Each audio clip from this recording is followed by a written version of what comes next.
what he said is that he felt he needed change. The day after the absolutely crazy news regarding Lewis Hamilton joining Ferrari for 2025, Toto Wolff, CEO of Mercedes and team principal, has done a couple of interviews on the matter, and I'm going to give you my reaction and breakdown on his comments and what I think it all means at the end of the day. So without further ado, here is Toto talking about what has transpired over the course of this week. When we resigned the contract with Lewis, we opted for shorter term. And so the events are not a surprise, maybe the timing.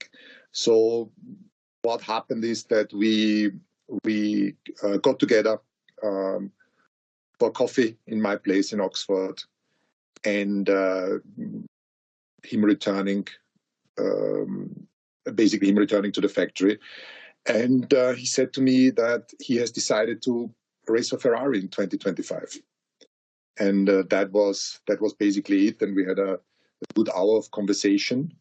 This is where we are. So yeah, it seems like it was one of those very amicable chats that they have quite often, because we need not forget they are actual friends away from the track. It's not just a business relationship, if you want to call it that. It is a genuine friendship. And so I think Lewis just had come to his decision. He was leaving and he wanted to do it in the correct manner. He wanted to do it face to face, which is always the best way to go in these sorts of situations. It's never good to have it, brought to light by other people or by the team you're going to or by the company in our situations that we move from company to company. And yeah, I heard a lot of things. I heard Lewis then took the team out for paintballing, I believe it was, and he told them in the factory. So yeah, Lewis just did it in the right manner, and there's nothing more you can say really on it. He's his own man. He can make his own decisions, and he felt the time was right for something new. So fair play to him. What he said is that he felt he needed change, and I can understand that. We have been together, I believe it was 12 years. I don't know if any other driver has ever been that long with a team.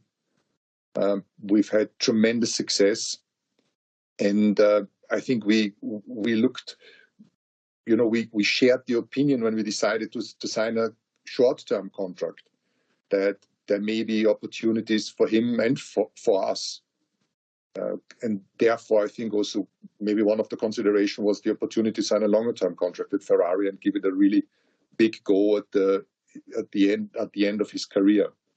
We didn't talk about, whether the opportunity was better there or with us, because I don't think you can say. So it would seem to me that this is more about a change of environment, as Toto put it. And, when you spend a long amount of time in anything or with a company in real life or whatever the jobs you may be doing, it does become a bit boring and a bit stale, particularly when you've had a lot of success over an extended period of time, and then you've had a bit of the trials and tribulations, phase, which they are currently in. And I think, particularly when you think about Lewis and his point in his career, he's at the twilight of it, the last maybe 5 years of it, you could say, or 4 years of it. And so you can see the incentive and the attractiveness of going to Ferrari for like a swan song. It's something that I think all of us would be, interested in and enticed by if we were in his shoes.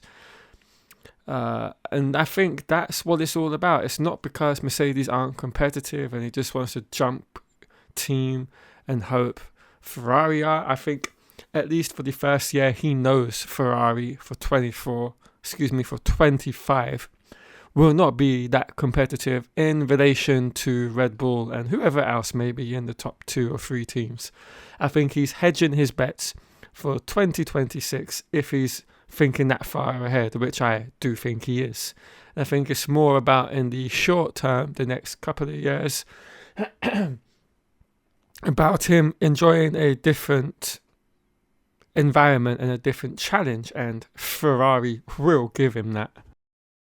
Before we move on, if you're currently enjoying the content you're watching, please subscribe to the channel and turn on notifications, as I will be doing a lot more of these types of videos, as well as covering all of the pre-season testing from the 21st to the 23rd of February, as well as, of course, the entire 2024 Formula 1 season. Right, let's get back to the main portion of the video. But the team has managed a situation like this before. We've had a change in driver lineups, and we have a full year to go, and we're going to give it everything. Now, of course, on one side you're saying we're pushing flat out, and we want to have success this year with both our drivers. But then we need to look into 2026 and 2025 and 26, and that's going to play on our mind. Again, it seems very much business as usual. Yes, they both know it's the last year they're going to go racing together, but they're going to give it their all like they always do. And I think nothing is going to change on track, at least for the first half of the season, or when it comes to asking one or the other in terms of their drivers to get out of the way of each other. I think maybe that could be a bit of a contentious situation at certain moments within the season, but other than that, in terms of the professional relationship, I expect it to stay exactly the same up until the last race of the year.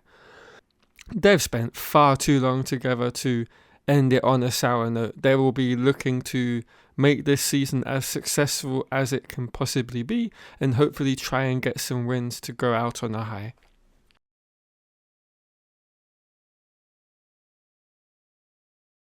I think Lewis Hamilton and Mercedes is basically the same story, because we've been together for 12 years. But the team is Mercedes F1. The team, we continue to be the same shareholders. I continue to run it. We have a very exciting George Russell, who's been basically going toe-to-toe with Lewis last year. So, you just got to adapt. Our sport is about adaptability, like in any other business. And that's the lessons that I try to pass over when talking about high performance and management under pressure. Well, there you have it. You heard it right from Toto Wolff himself. So I hope you've enjoyed this video and the interview Toto gave out today.